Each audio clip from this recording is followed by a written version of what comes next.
Baik,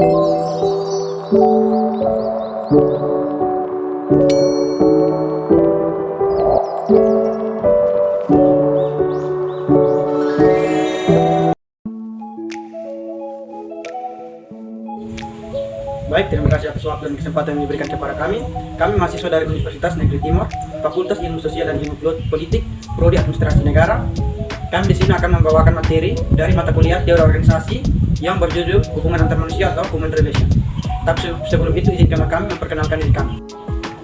Saya selaku moderator atas nama Dendi Saputra Demis Tumanfe. Saya Ewanda Anabe. Saya Apolinaris Naisali. Saya Sylviana Sasi. Saya Ambrosius Antene. Saya Sitali Delake.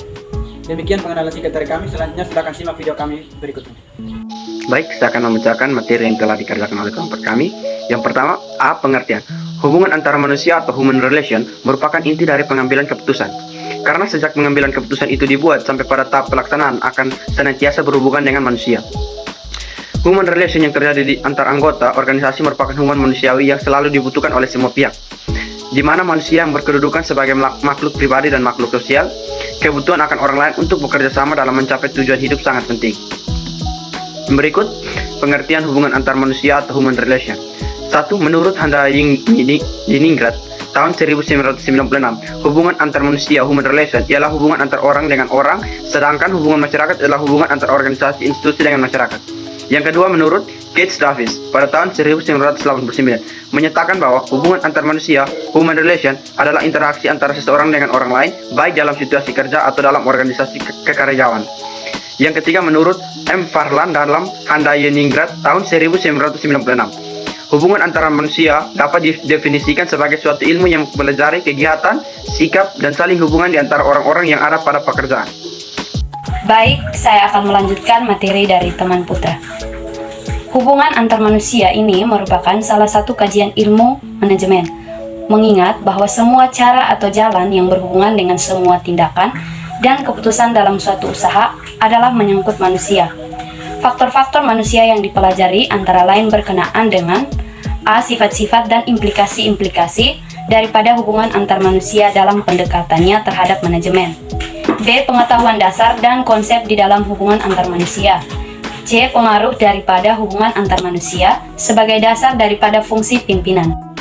Berdasarkan hal tersebut, dewasa ini dalam organisasi-organisasi bisnis maupun pemerintahan dikenal adanya bagian humas yang merupakan terjemahan dari public relation yang dalam praktek erat kaitannya dengan aktivitas hubungan antara manusia atau human relation.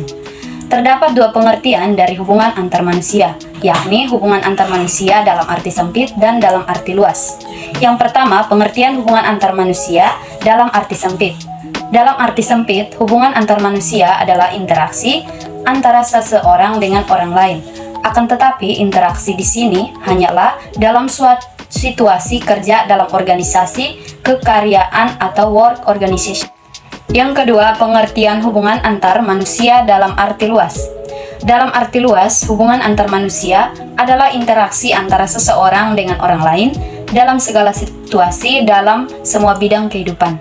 Jadi, hubungan manusia dilakukan di mana saja, seperti di rumah, di jalan, di pasar, dalam bis, dalam kereta api, di lapangan, dan sebagainya. B.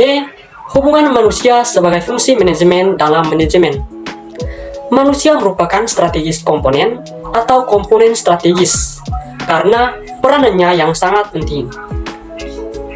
Dewasa ini cenderung menganut filsafat senter, yaitu dalam ilmu manajemen, manusia bukan hanya sebagai pelaksana atau alat produksi semata, melainkan sebagai faktor penunjang dan pendorong dalam mencapai tujuan. Karena pada hakikatnya, ia adalah insan yang berkepribadian, berakal, berperasaan, berkemampuan, dan memiliki cita-cita. Sasaran dari hubungan masyarakat dalam manajemen merupakan sasaran komunikasi manajemen yang intinya hubungan manusia atau human relation. Dalam usaha mencapai tujuan manajemen secara efektif, manusia yang menjadi sasaran hubungan masyarakat dibagi menjadi dua kelompok, yaitu kelayak dalam dan kelayak luar.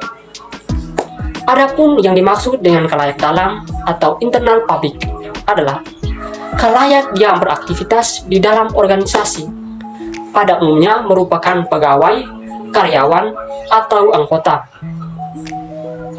Sedangkan khalayak luar atau external public adalah mereka yang berada di luar organisasi, tetapi ada hubungannya dengan organisasi, baik secara langsung maupun tidak langsung. Baik, saya akan melanjutkan materi dari teman Ricky. Namun demikian, secara umum, terdapat beberapa hal yang memiliki persamaan dari khalayak organisasi, sehingga harus senantiasa menjalin hubungan yang tetap, yaitu 1. Hubungan dengan masyarakat sekitar, 2. Hubungan dengan jabatan pemerintah, dan yang ketiga, hubungan dengan pers. Ketiga sejenis hubungan tersebut dilakukan dalam membina hubungan yang harmonis dengan khalayak di luar organisasi.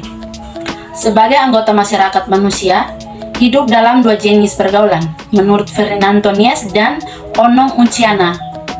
Dua jenis pergaulan tersebut adalah Gemeinschaft dan Gesellschaft. Dalam pergaulan Gemeinschaft, seseorang bergaul dalam suatu kehidupan yang akrab, bahkan demikian, akrabnya sehingga penderitaan atau kebahagiaan yang dialami oleh seseorang dapat dirasakan olehnya seperti penderitaan atau kebahagiaannya sendiri. Pergaulan yang termasuk jenis ini antara lain pergaulan dalam kehidupan keluarga, persahabatan, dan pergaulan satu tim tertentu, misalnya tim sepak bola. Ciri dan jenis pergaulan ini antara lain seseorang anggota Gemeinschaft tidak bebas keluar masuk masyarakat itu menurut kemauannya. Adapun sifat dari pergaulan Gemeinschaft adalah statis, pribadi, tak rasional. C. Pentingnya hubungan antar manusia. Hubungan antar manusia memegang peranan penting dalam kehidupan manusia. Hubungan itu dapat terjadi dengan adanya interaksi yang beraneka ragam pada kehidupan manusia di berbagai lingkungan, seperti dalam lingkungan keluarga, lingkungan masyarakat, lingkungan sosial, dan lingkungan organisasi di sekitarnya. Bentuk dari interaksi tersebut merupakan kegiatan komunikasi yang memungkinkan terjadinya tata sosial kehidupan di antara sesama manusia. D. Hambatan dalam hubungan antar manusia. Pada dasarnya, kunci utama dari aktivitas human relation adalah motivasi, yakni motivasi karyawan atau pegawai atau anggota organisasi untuk bekerja lebih giat berdasarkan kebutuhan mereka secara memuaskan. Human relation seperti yang ditegaskan sebelumnya adalah komunikasi persuasif. Dengan melaksanakan human relation itu, pemimpin organisasi atau perusahaan melakukan komunikasi dengan karyawan secara manusiawi untuk menggiatkan mereka bekerja bersama-sama sehingga hasilnya memuaskan baik untuk organisasi maupun untuk dirinya sendiri. Demikian hasil pemaparan materi dari kami. Kami mohon maaf jika ada kesalahan penyusunan materi. Jangan lupa Like, comment, dan subscribe.